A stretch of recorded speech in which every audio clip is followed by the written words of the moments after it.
Matthieu chapitre 13, versets 24 à 30 et versets 36 à 43.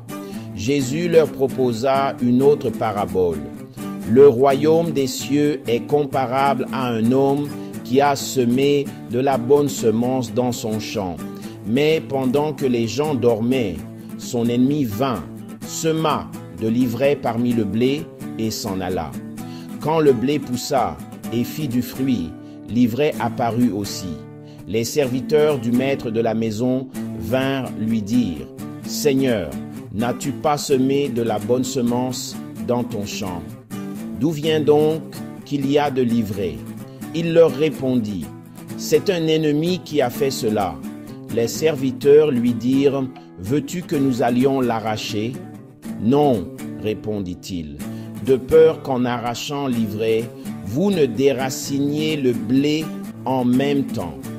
Laissez-les pousser ensemble jusqu'à la moisson, et au moment de la moisson, je dirai aux moissonneurs, arrachez d'abord l'ivraie, liez-la en botte pour la brûler, puis amassez le blé dans mon grenier. » Alors il laissa la foule et rentra dans la maison. Ses disciples s'approchèrent de lui et dirent, « Explique-nous la parabole de l'ivraie dans le champ. » Il leur répondit, « Celui qui sème la bonne semence, c'est le Fils de l'homme. Le champ, c'est le monde. La bonne semence, ce sont les fils du royaume.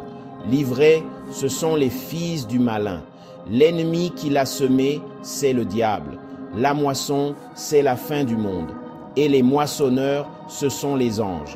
De même que l'ivraie est arrachée et jetée au feu, ainsi en sera-t-il à la fin du monde.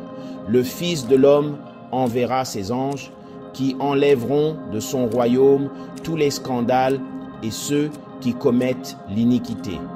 Ils les jetteront dans la fournaise ardente. Là seront les pleurs et les grincements de dents. Alors les justes resplendiront comme le soleil dans le royaume de leur Père.